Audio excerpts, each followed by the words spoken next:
Hello everybody, this is Ice from the FX Saber forums, here to display my newest saber. Don't have a name for this one, but it's all MHS based, and I think it's quite pretty.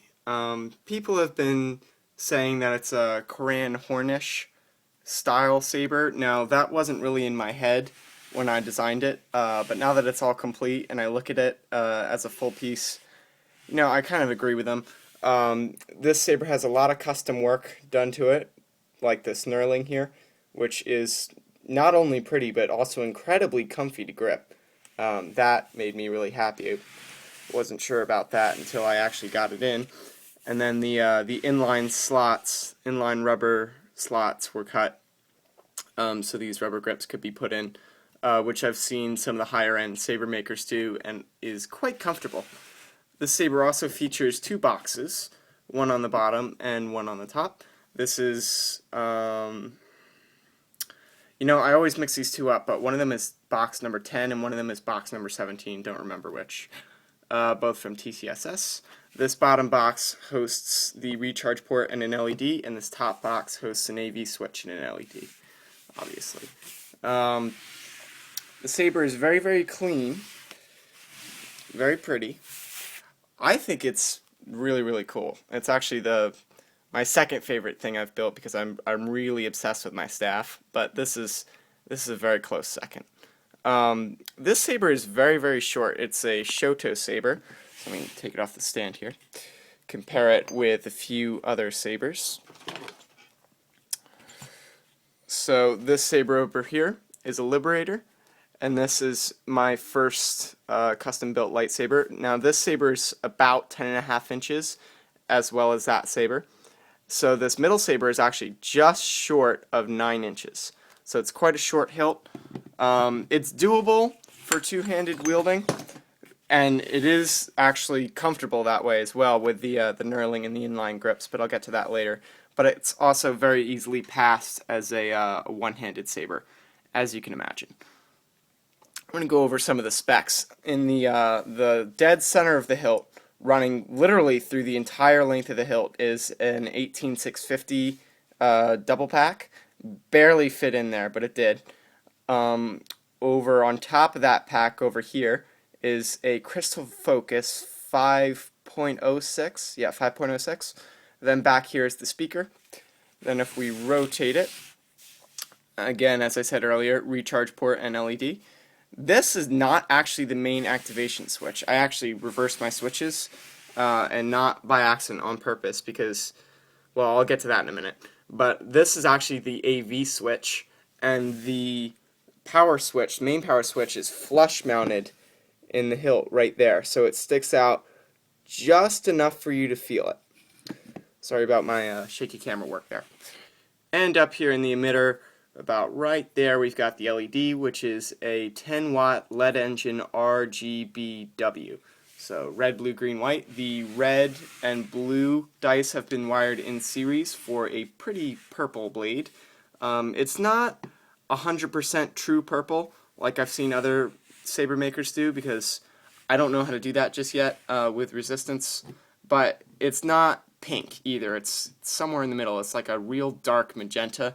But honestly, I can't call it a true purple, because that wouldn't be right.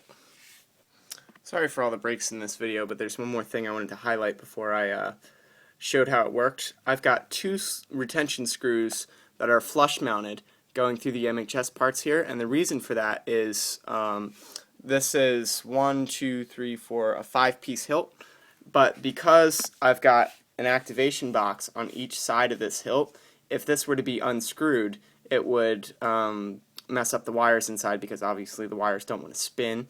So what I did was literally just drilled straight through the two threads, the female on the outside and the male on the inside threads on each side of this, and just stuck retention screws in there, because there's no reason this midsection ever needs to come apart, and that's just, I feel, is a more safe way to do it than just say, oh, well, don't unscrew the middle. So it also gives the saber a nice solid feel, because you know that none of these middle pieces can come apart. It's just the beginning and the end that can be removed. Now if you bear with me here for a sec, I'll unscrew this pommel to show you how you get access to the SD card.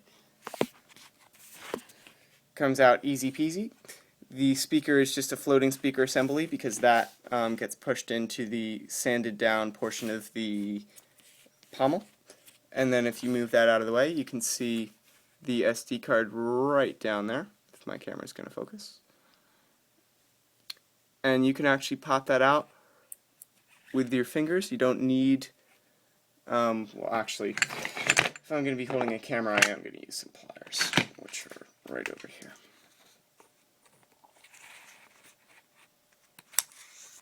So that's that. Very easy access, which was important to me. And then you can just pop it back in with your thumb, thusly.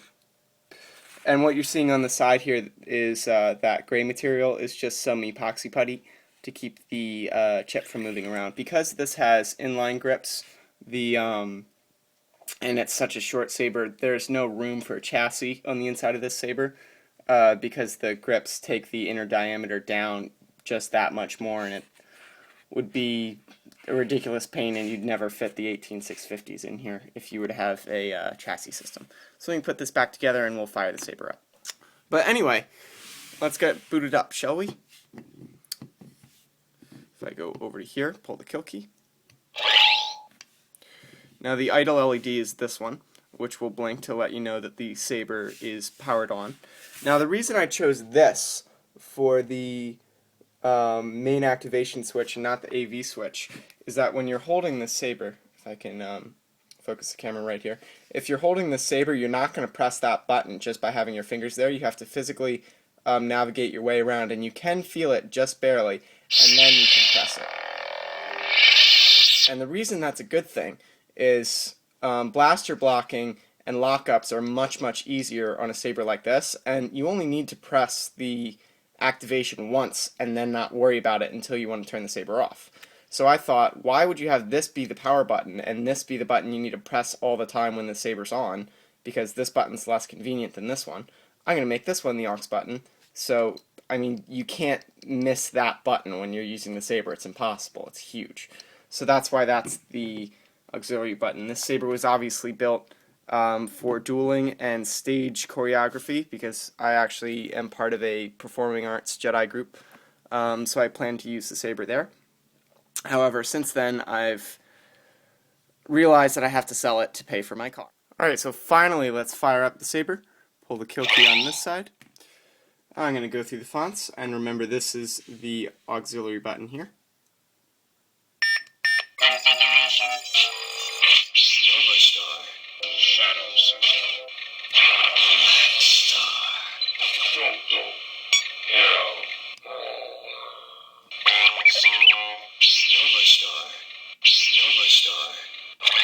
I'm just going to go ahead and load Nova Star there, but as you were listening to the different fonts, I tried to reflect that Purple Blade can be both a light side saber or a dark side saber, so it's got 3 light side fonts and 3 dark side fonts on it.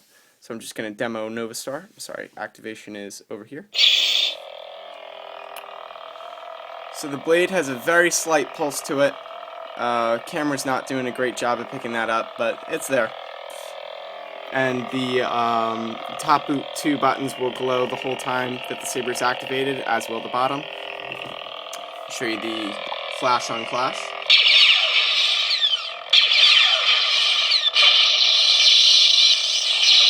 So the flash on clash is white, so it's not too defined as a color contrast, but it's quite defined as a rapid energy fluctuation, which I think was more true to the whole idea of a lightsaber lock, which is why I chose white and not the remaining green guy.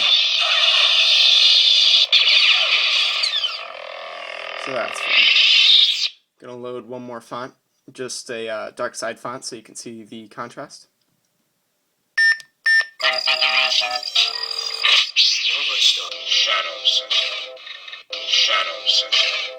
This is a fun one. I like this font. So it's got a much more Sithy hum to it.